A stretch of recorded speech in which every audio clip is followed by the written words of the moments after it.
We call upon all Ugandans, especially the Baganda, without prejudice of your tribe, religion, or political party affiliations, but as one people to boycott Bobi Wine's National Unity Platform Party, NUP Convention 2024 in the USA.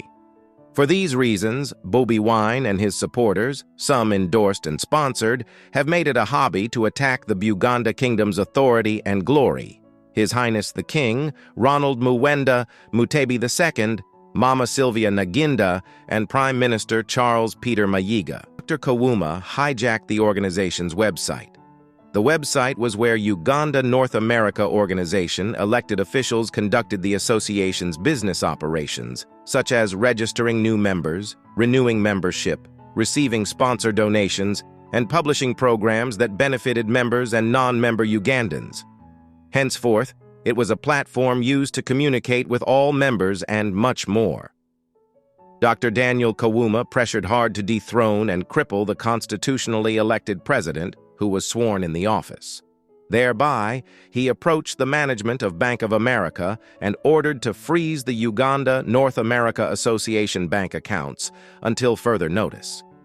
He put the organization at a standstill and crippled it, unable to operate its businesses despite all the pleas from the past organization's presidents and other officials begging him to cease his lunacy because he was tearing apart and destroying the organization. Unfortunately, he refused, declaring himself as the president of the organization. The unconstitutional and illegitimate president imposter, Dr. Daniel Kawuma, romanced his claims of presidency for a while, not until the diaspora's best political warrior, the diaspora's undefeated tested warrior, Joseph K. stepped in and got engaged, read the association's constitution, and petitioned the organization with a total of 3 petitions, listing down the violations of the Constitution, and demanded that Dr. Kawuma's membership be terminated. The association did not know how to settle this issue because of the lunacy of Dr. Daniel Kawuma, and the pressure from his supporters had imposed on them. Therefore, the diaspora's undefeated tested warrior had to take over the battle. He totally dismantled Dr. Daniel's coup and destroyed it with a vengeance. Mighty and fearless worker.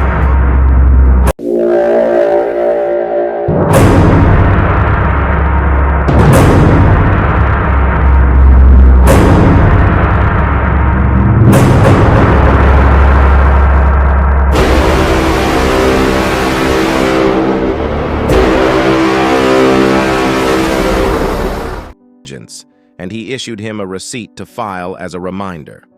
The tested warrior outsmarted Dr. Daniel and set him into a trap for a kill, enticed and forced him to sue him in the courts of law, which he did with the rest of the duly constitution-elected officials. Having trapped him, we then countersued him and defeated him.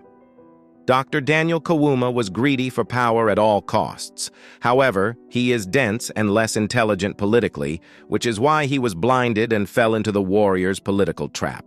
Because there is no human being who has an ambition to one time become a president of Uganda and who has set himself close to Washington, D.C., and has lobbied for economic sanctions against Uganda, despite the sanctions don't affect those in power, but only the gullible and vulnerable poor Ugandans who get squeezed more with heavy taxes because the show has to go on. The government has to continue to manage the country's businesses as usual. Politically, no intelligent person can engage himself in the violations of the Constitution for the people by the people, setting up a record for himself just as Dr. Daniel Kawuma did. That is being damn and blind because the court's judgment will forever haunt him down as an obstacle to his political ambitions. Because it is the Constitution document that holds all the civil rights of the people. Without it, you have a barbaric society. No civil society will ever accept a barbarian to become their leader. Many Ugandans and opposition leaders were beaten and imprisoned for a moment in defense and rejection of the Constitution Amendment, even though they had no votes in the parliament to stop it. Now, it is even a shame that such leaders, including Bobi Wine, honor him. The Constitution Court judgment will forever haunt Dr. Daniel Kawuma, for he has no right to hold any leadership position or public office anywhere in civil society. Fellow Ugandans, it is your civic duty to forever reject him and prevent him from coming near the public offices. Fellow Ugandans, there are a lot of similarities between Dr. Daniel Kawuma and Dr. Milton Obote, who hijacked and abolished the Constitution. Dr. Milton took the position of the presidency away from His Highness King Mutesa II and declared himself one, crippled the kingdom, and attacked the king who was constitutionally the president of Uganda.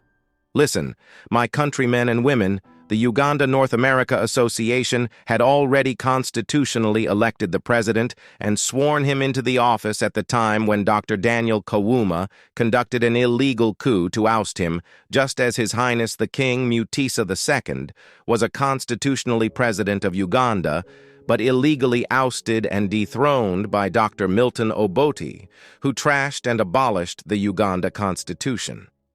And now, Bobi Wine and Dr. Daniel Kawuma, as a president of the Diaspora Nut Party, his members led by his endorsed and sponsored bully and goon for hire as a trade, whom they use to go after opponents. The diaspora's notorious bully and goon, Robert Mugisha, who is known as Kabuya Boston, have viciously attacked the Buganda kingdom's authority and glory.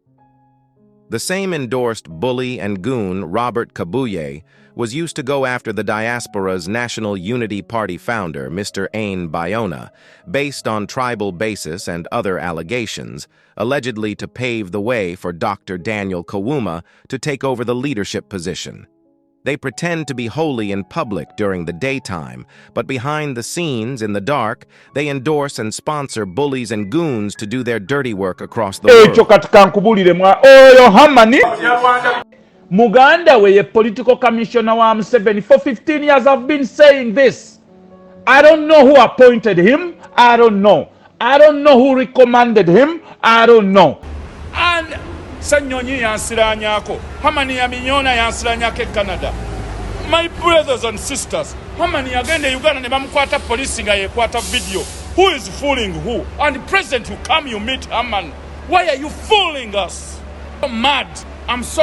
Regardless, let us fervently advocate and urgently protect the legacy of His Highness, King Ronald Muwenda Mutebi II, which he has worked for the last 37 years, which Bobi Wine and his supporters have tarnished.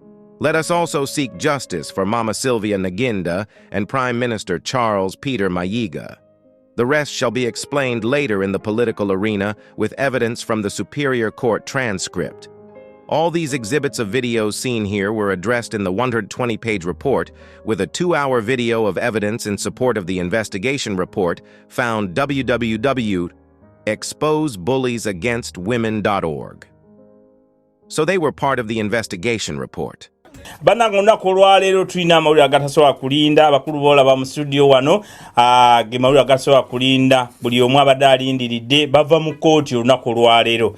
Mukono gwange gwa ddyo ye una president sebo buuza ku batulaba. Tulamusanyaawo bonna abali ku mukutu olunaku olwaleero tuli basanyufu nnyo.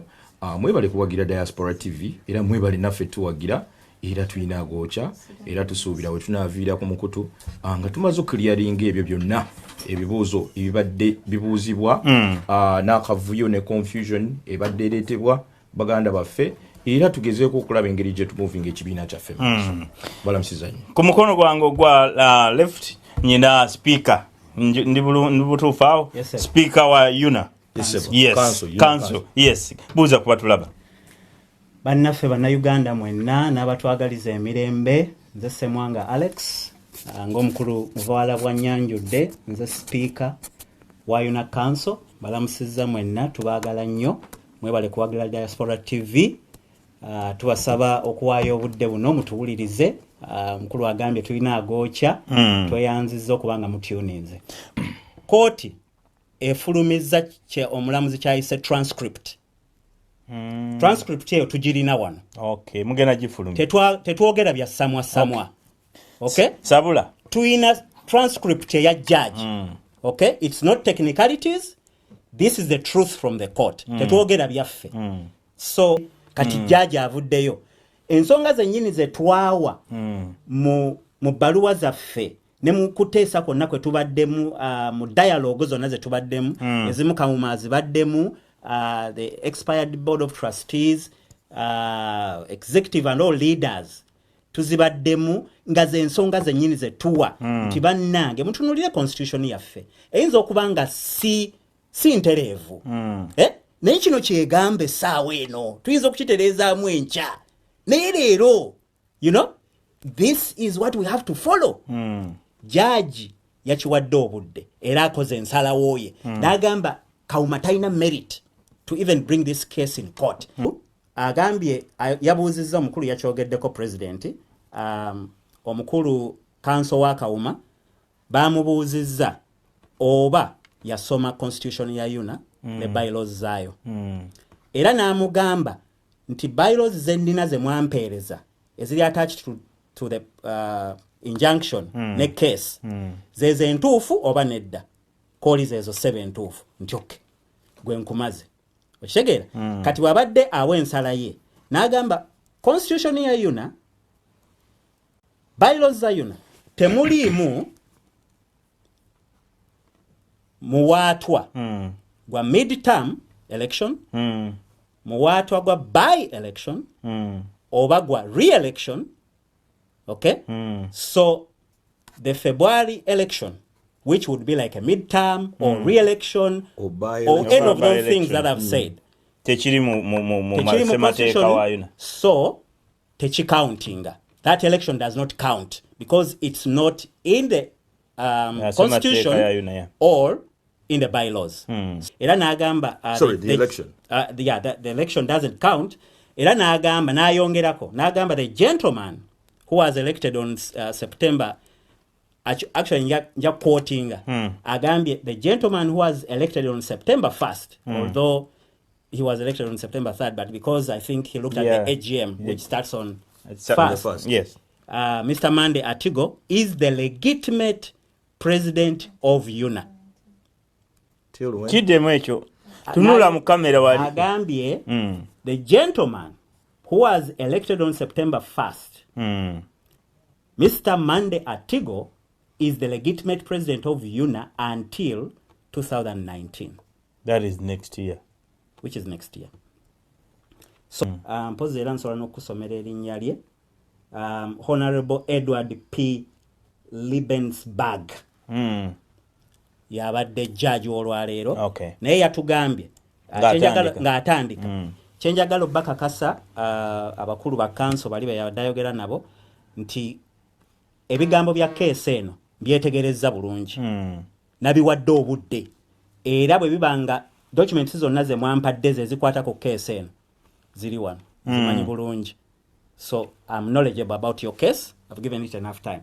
Anjagala nkuweere eddala ekibadde mu kooti wakati kyendika abantu bave mu bya you know bya Saudi tebabaddeyo ate nze ndi ku TV manyi nti babirecordinga so mid-term tewali election yonna so the election doesn't stand eya February judge n'ayongerako nti Monday is the legitimate president n'alyoka agamba ensonga endala this constitution eya UNA ewa process on how to remove an elected president okay n'agamba nti Monday Atigo has not resigned okay secondly he has not been impeached. There is no process that he has been impeached so he's still the president until 2019 kubanga teina merit since agirese sina president so it has no place in his court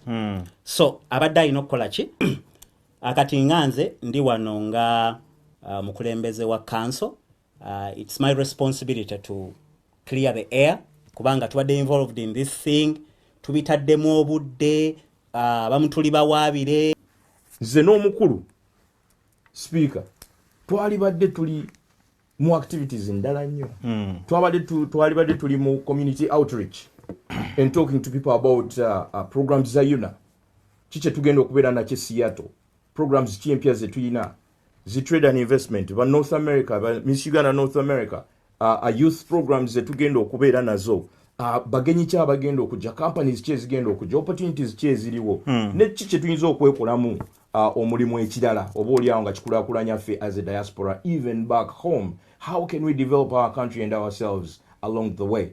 But we are busy going back and forth with this lawsuit that bw'okitunuulira nti tekirina na merit, it does not have a basis, but one would sit and if you read between the lines, we are looking at greed for power. Holiday. Tomorrow Atigo will be gone. Tomorrow Kama won't even be there. Yuna will be here. Now, one thing I want to assure everyone out there is that we will not sit back and actually watch this organization be dragged down the path it is. We need to learn from this, and there have to be some measures that are put in place. Making sure that such things don't happen moving forward. Is it those people involved in this today? Maybe. But for sure, something has to be done to where tomorrow we don't have another Kauma situation coming up. This has to be the last time Yuna goes through this.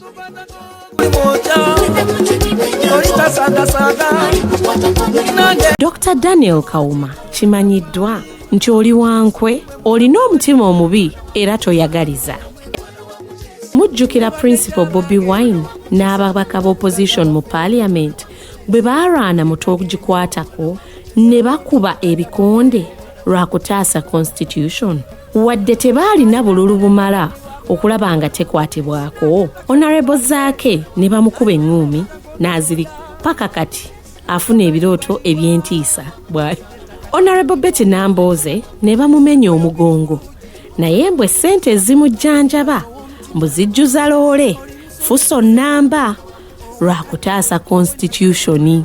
Bannayuganda bangi abeekalakasa baabakuba emiggo, abamu ne babasiba lwa kutaasa Constitution.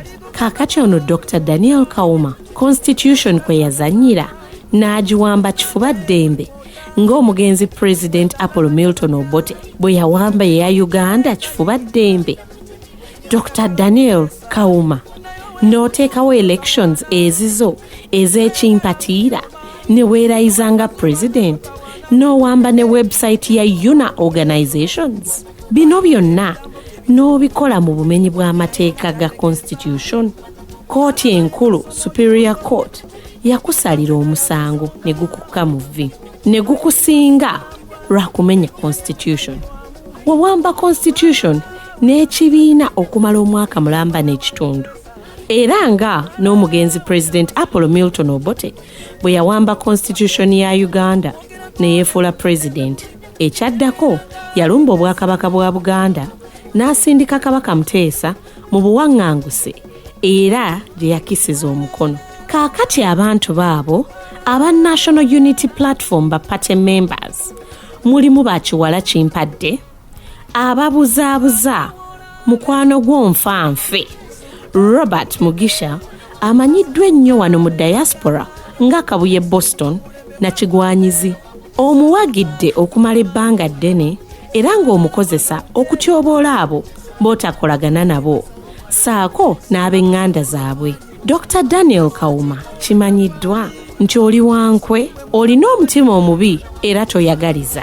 Ebyaliwo kati biddiriŋŋanwa. Wansi w'obukulembeze bwo ne Bobi Wine waliwo abantu mu Nuupu abazzeemu okulumba Kabaka, Maama Nabagereka ne Katikilo. Eno ensonga ya Dr. Daniel Kauma efuuse ng'eya Dr. Milton Obote ne Buganda. Abaganda muzuukuke tutaase Obuganda.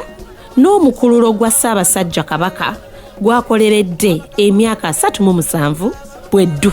Naye ani anaalwanirira Obuganda ne Kabaka? Tutandikire ku nsonga enkulu ey'okuzira olukunganna lwa Nuupu lwe bayise Nuupu Convention 2024 mu Amerika. Lwaki? Katubajjukize nga tusemberera olukunganna olwa Nuupu Convention eya August 2022, mukwano gwa Dr. Daniel Kauma gwawagira ennyo era gwatuma okutyoboola n'okutulugunya abo baalabanga balabe be Robert Mugisha abangi gwe bamanyi nga Kabuye Boston mu diaspora yakulembera abamu ku bammemba ba NUP mu Amerika ekibiina kya Bobi Wine ne bavoola era ne bakwata Ssabasajja Kabaka Ronald Muwenda Mutebi ow'okubiri mu kamwa. Beekalakasa ne batiisatiisa ne bavuma ne batyobola ekitiibwa kya mukazi wa Ssabasajja Kabaka Mutebi Maama Nabagereka Slyvia Naginda ne bamukangakanga okumukuba amaggi amavundu ne bamutiisatiisa mbutageza najja mu Amerika mu olukungano lwe olw'ekisaakaate convention lwe baali bamutegekedde okumala emyezi 7 mbu bajja kumulagirako bwereere kaageza najja.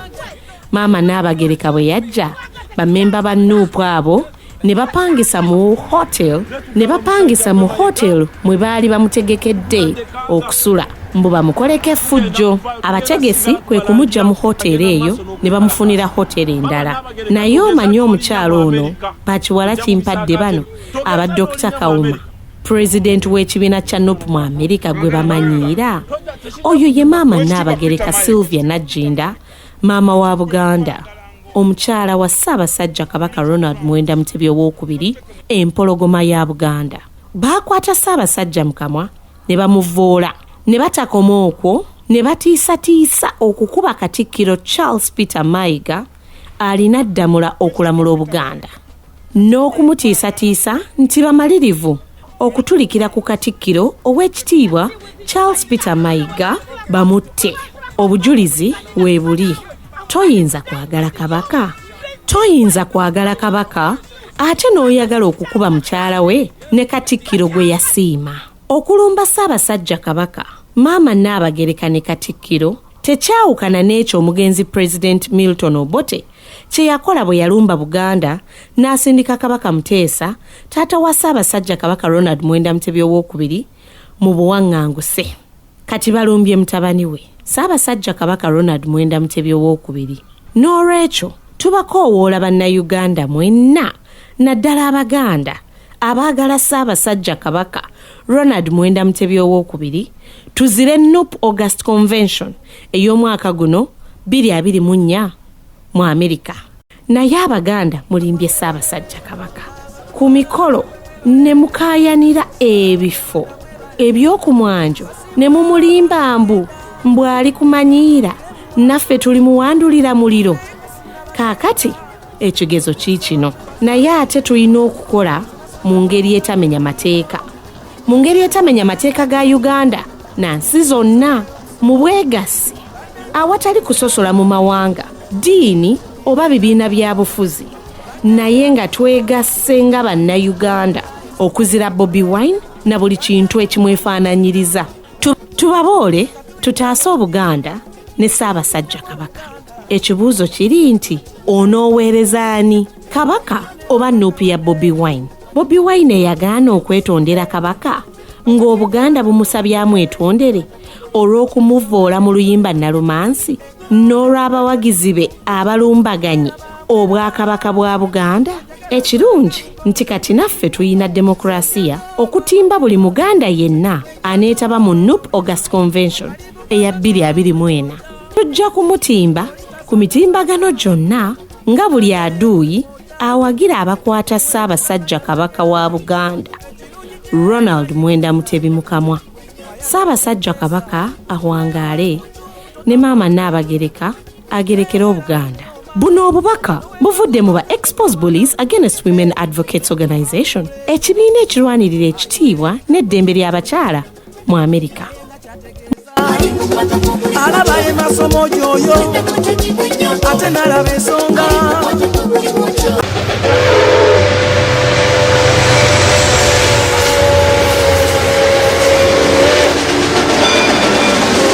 Bannayuganda abawangalira mu Amerika ne Canada naddala Abaganda bazizze NUP Convention ey'omwaka guno 2024 mu Amerika. Ensonga ekibiina kya NUP kino kivvoola n'okulumbagana obwakabaka bwa Buganda. Kakati mwenna bannayuganda awatali kusosola mu mawanga, ddiini oba kibiina kya byabufuzi, mwenna twongera okubakoowoola okusingira ddala Abaganda okuzira convention ya National Unity Platform mu America omwaka guno 2024 nga naabo abanuupu bwe beekalakaasa ne balumbagana abakulembeze ba Buganda ne bavuma ne bavoola Ssabasajja Kabaka Maama Nabagereka ne Katikilo nga kwotadde n'okulemesa ekisaakaate convention ekya Buganda okubaawo mu America. Agenda mu maaso n'okwekalakaasa. Maama Nabagereka togeza n'olinnya mu America. Tojja mu bisaakaate togeza n'olinnya mu America. Twagala muraba. Tojja tesijja kunyuma. Wekitibwa Peter Mayiga kati gwe nkwagala ng'omuntu ku Mitchell Grounds batuteke mu ringi babiri twekube. Mayiga omanyidde nnyo Obuganda. Ekibinna kya NOP mu USA Canada kikulemberwa Dr. Daniel Kauma nga ye president waakyo eyamenya record okuva Uganda bwe yafuna independence ey'omwaka 1962 eyo neyali president wa Uganda omugenzi Dr. Apollo Milton Obote be bannayuganda bokka era badokita ababiri abaali bawambye n'okuvoola n'obutassa kitiibwa mu constitution ya people of people ate nga constitution eyo ewa eddembe ery'obwebange eri abantu mu nsi zonna. The black, gold and red flag of the new young state. Uganda is born again, free and independent.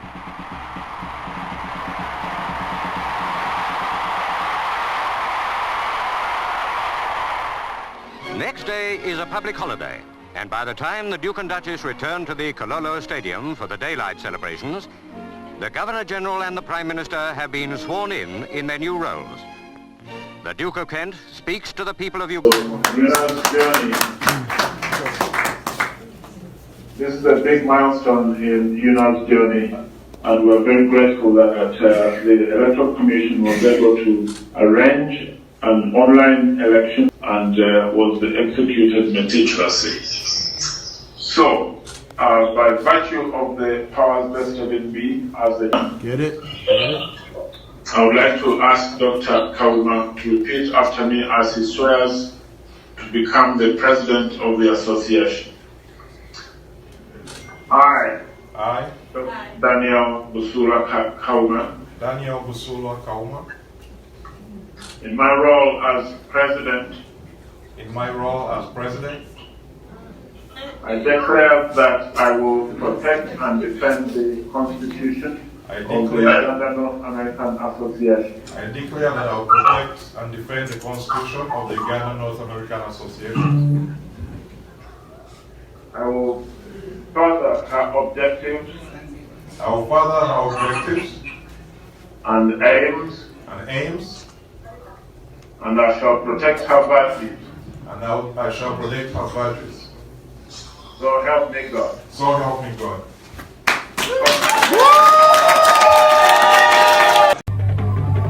Omukwano gwa Ssekabaka Muteesa II ne Dr. Milton Obote gwali gw'amaanyi nnyo naddala mu kiseera nga Uganda erwana okufuna obwetwaze ekyawaliriza Muteesa okukola omukago gwa Kabaka yekka ne UPC yali ekulembera Obote mu kiseera ekyo. Kyokka bino byonna abalabi bagamba nti byaliko ekigendererwa Obote kye yali akwese ng'ayagala amala okufuna obuyinza olwalyoka alage bulungi Buganda langiza entuufu. Ne bawamba obwakabaka bwaffe eri eggwanga lyonna lyonooneka nga bwe mujjukira byonna ebyafaayo.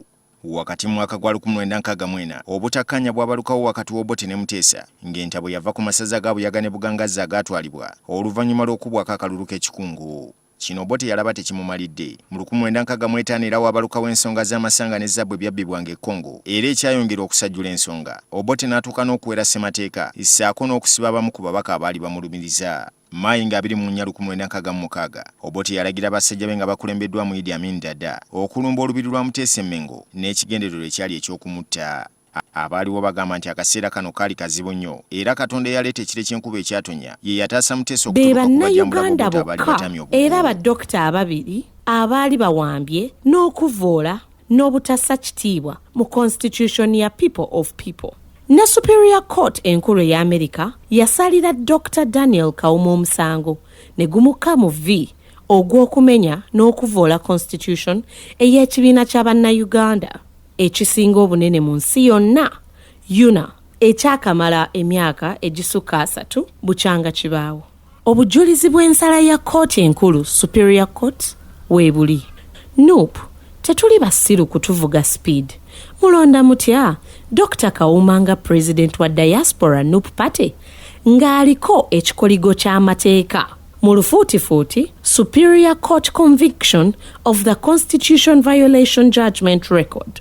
Mu bufunze, Dr. Daniel Kawuma tasaanidde kubeera mukulembeze mu kifo kyonna ekirimu abantu abagunjufu. Dr. Kawuma, justice delayed is not justice denied.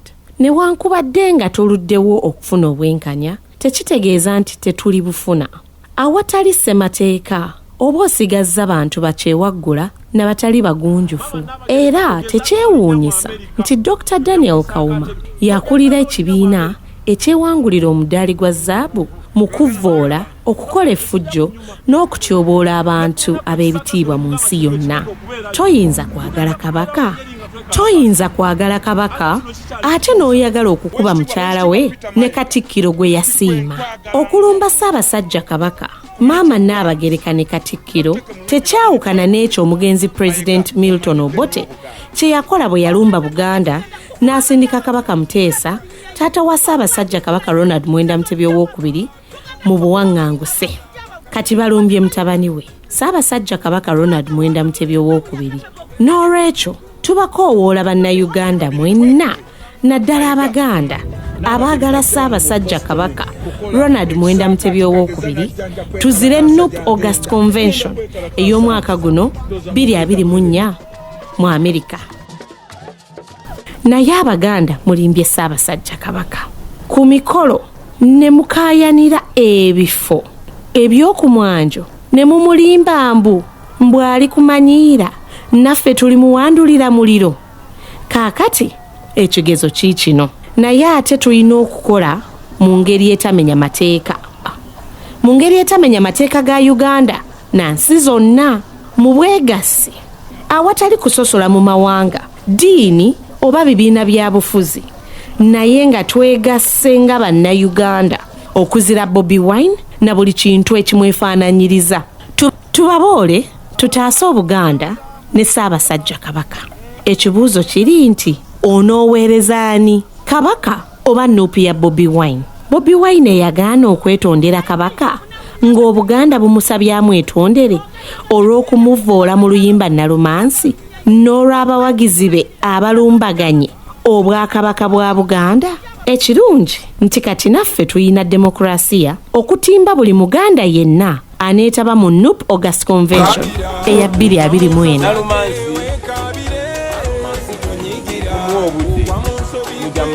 Ajja kwejjayo mubeere bakumikiriza nenga Nalumansi ajja kwejjayo mujja mulaba.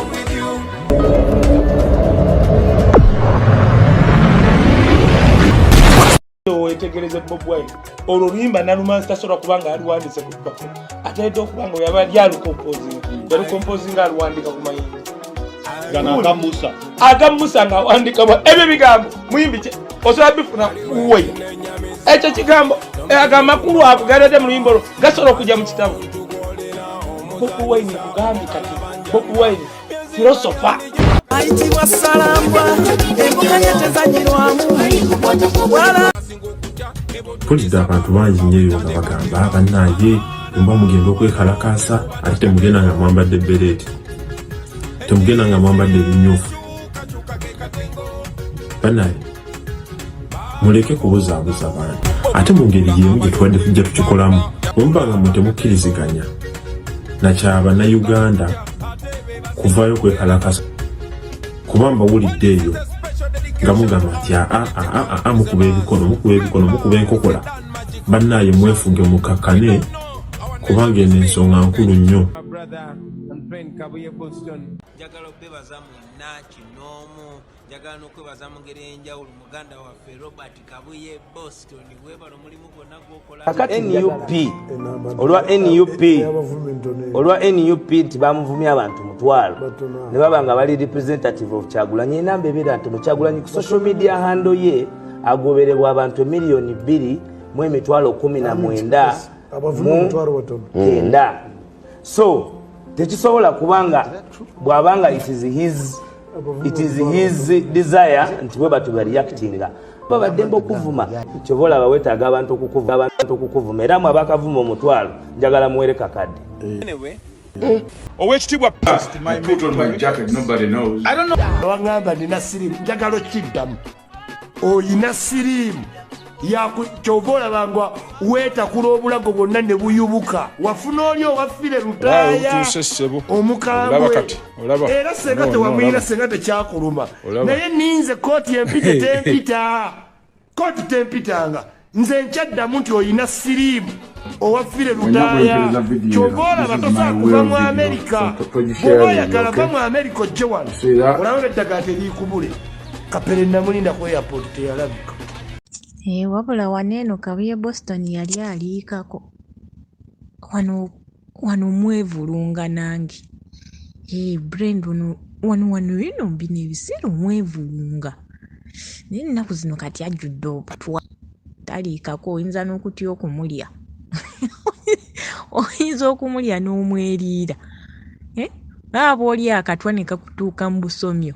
I put on my jacket, nobody knows. I don't know. Nze ennaku zino n'omuyaye mutya kati era kati n'abakazi abamuwa amagulu balumira mwoyo oyinza omuweera awo n'akuwa obutwa nfo ky'okusamula ati nagira ati n'akuyiwamu obutwa mu gundi.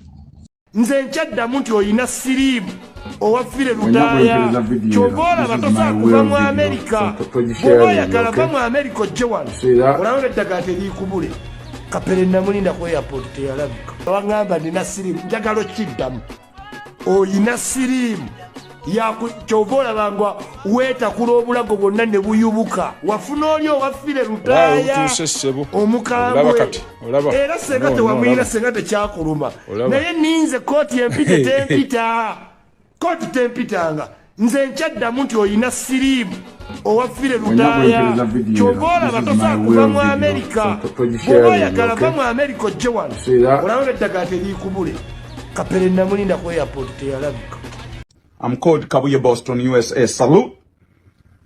Wabula olunaku olu, you idiots. Manopo musimanyi diaspora chapter kumanya muli idiot. Ate ne mulonda abalwadde basirimu. Mbuno yakulira chapter n'akanula agaasa. Ena bajjakulope wangamba nina sirimu. Njagala okiddamu. Oyina sirimu.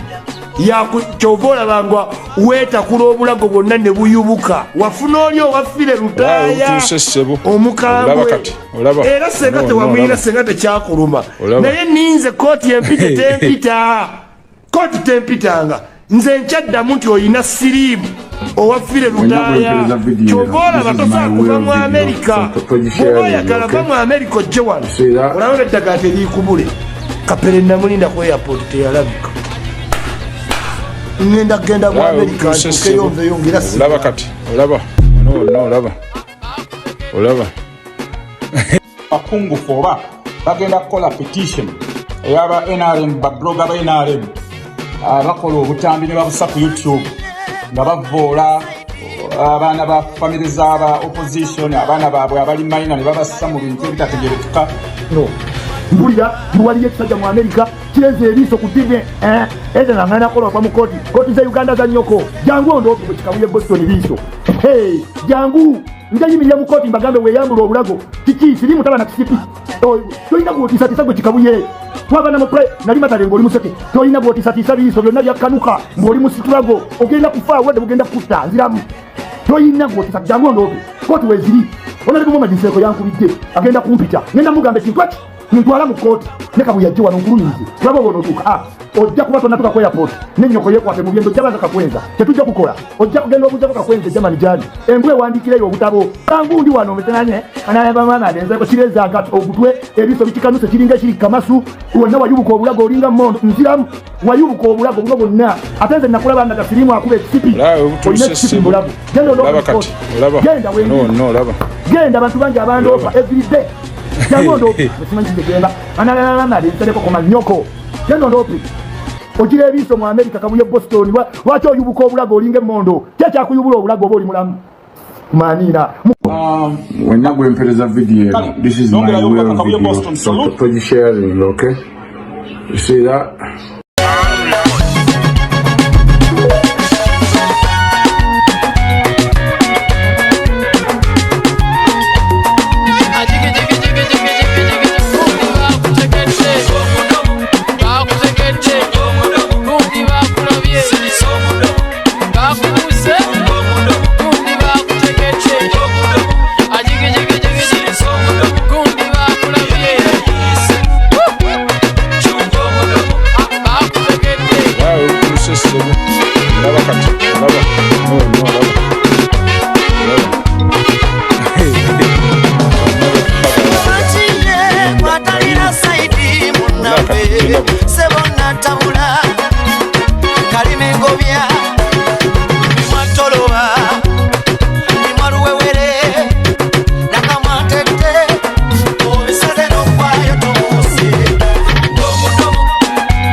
Okay, and ladies and gentlemen, the Human Rights Custodian Award of 2022 goes to Robert Kabuye Boston. Kabuye, we appreciate you. Robert Kabuye Boston, we really appreciate you.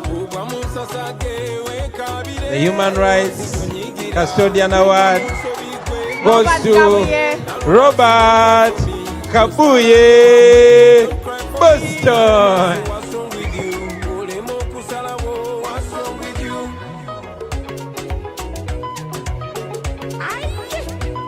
Kabuye Boston, we appreciate the work you do. Nyanga bulijjo Robert Kabuye Boston. Bannanga abantu b'Emmengo. Abantu b'Emmengo mulimu abantu b'Enkwe. Enough is enough. Abaganda mwenna abatulyamu Enkwe tugenda bawandiika ku mutima. Tetukyayina budde mwoyo saakasi. 3 months later, all the warnings came true.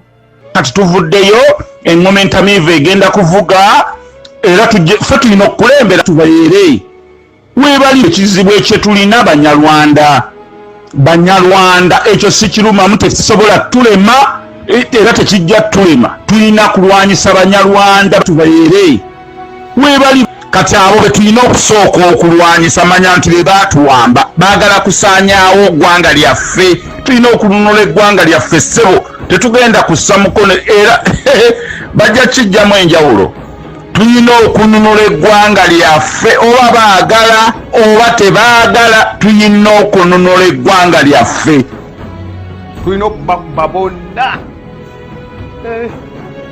naye era nawe balwana lutalo tululwana Bwana Kabuye ensi yaffe tugyagala nnyo eggwanga lyaffe tulyagala nnyo naye olutalo tebalulwana ekizibu ekye tulina Banyarwanda ekyo si kirumamu tekisobola tulema era tekijja tulema tulina kulwanyisa Banyarwanda tubayere abavandimwe mwana ekiba kibe n'ekiba kibeewo.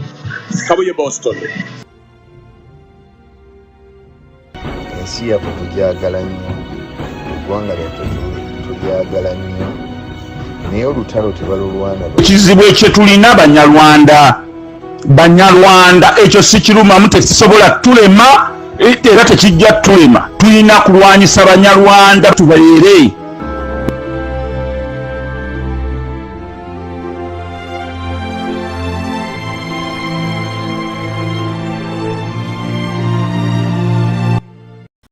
Ssabasajja mu lukiiko lwe yasobola okuliorganizinga Abanyarwanda ne tuba n'omuntu atukiikirira owekitiibwa Simon Kayitane kitegeeza bw'abanga Ssaabasajja asobola okuliorganizinga Abanyarwanda ng'ate ye nga kabaka wa ggwanga ery'Abaganda mu Buganda.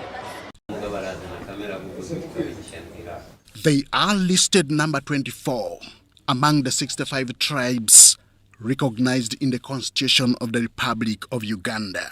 According to the 2014 Population and Housing Census, Uganda had a total of 524,098 Banyarwanda. Of these, 252,494 were male, 271,605 were female, 422,355 lived in rural areas, while 101,743 lived in urban areas. Under their umbrella, Ugandan Banyarwanda Cultural Development Association, Umubano, they want this to stop. Sayagala kuzalibwa nga ni Munyarwanda, ne kitange teyayagala kuzalibwa nga Munyarwanda, ne jjajjange teyayagala kuzalibwa nga Munyarwanda, wabula yeesanga nga ali ekyo kyali. Ate nze nnina okwekkiririza nti ndi Munyarwanda, ne kitange Munyarwanda, ne mange Munyarwanda. Ate Rwanda nga simanyiyo, ne kitange tatuukangayo, ne twebuuza kati tukoze tutya. Olukungana lw'Abanyarwanda abazaalibwa kuno lugendereddwamu okubaganya ebirowoozo ku ebyo ebibasoomooza n'engeri gye bayinza okubigonjoola. Okusinziira ku mukiise w'Abanyarwanda mu lukiiko lwa Buganda, Oweekitiibwa Simon Kayitana, Abanyarwanda basanga okusoomoozebwa okw'amaanyi nga kye kiseera batuule basale entotto nabo beeyagalire mu ggwanga.